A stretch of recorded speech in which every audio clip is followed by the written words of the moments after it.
السلام عليكم ورحمة الله وبركاته. بارك الله فيكم جميعا إلى كل متابعين لقناة عبد الصمد الجزولي. اليوم إن شاء الله هي مراجعة خفيفة بسيطة لجهاز تسخين أو إزالة زجاج الحماية والكثير من الاستعمالات. فهذا الجهاز صراحة أرسله لي موقع بانجود هدية لي مجانا، بارك الله فيه. فكما تلاحظون صراحة الجهاز أعجبني لصغره، هو صغير جدا جدا وليست له أقطاب هنا، المقلاة صغيرة ومناسبة، وهو الجهاز صغير جدا يمكن التحكم فيه جيدا. كما أن له أرجل عفوا بلاستيكية مطاطية جميلة جدا جدا، تجعله يثبت بشكل جيد جدا. كما أنه يحتوي أيضا على محرك كهربائي ضخ أو يقوم بامتصاص الهواء حتى تثبت الشاشة جيدا. وأيضا يحتوي على شاشة لتحديد الحرارة، ما هو مستواها، وأيضا هذا زر عملية السحب لإمساك الزجاج الحماية أو الشاشة الهاتف.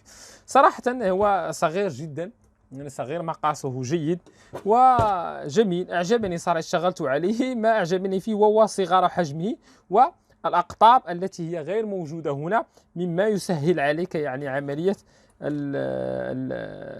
عملية إزالة زجاج الحماية. وهناك بعض العمليات يكون الزجاج مكسور كثيرا، فتحتاج إلى اللعب معها حتى تقوم بإزالة زجاج الحماية.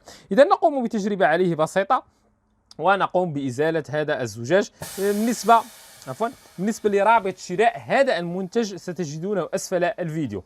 إذا نقوم بتجربة عليه ونرى هل يعمل بشكل جيد أم لا.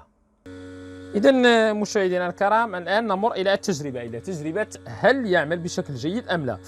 إذا في هذه الشاشة نقوم بالتجربة بهذا الشكل، لاحظوا معي. إذا صراحة الإمساك جيد، لا بد من عمل هذه الحركات حتى نعرف هل المحرك أو المضخة تقوم بامتصاص جيد أم لا. لأن هناك بعض الآلات صراحة محرك الذي يكون بالداخل يكون ضعيف، لا يمسك لك الشاشة بشكل جيد. في البداية صراحة أفضل أنا مثلا من إزالة هذا الشريط حتى لا يعيقني هذا الشريط ودي المادة اللاصقة. أنا أفضل صراحة إزالتها عند محاولة لإزالة زجاج الحماية. ثاني شيء أنصحكم به وهو لا تتسرع، لا تضع الشاشة مباشرة تبدأ في الإزالة، لا بأس بتركها لمدة قليلة حتى تتوغل الحرارة إلى المادة اللاصقة ويتم الإزالة بشكل جيد. نعم. ثم بعد ذلك يفضل أن نختار السلك رقيق، لأن هذه النوع من الأسلاك بها مستويات صراحة أنا أعمل تقريبا ب4 ملم تقريبا والله. إذا ونبدأ على بركة الله ونقوم بالتجربة. لاحظوا معي، نبدأ على بركة الله بهذا الشكل. عفوا. نعم. الأمور جيدة جيدة جيدة جيدة جيدة. نعم.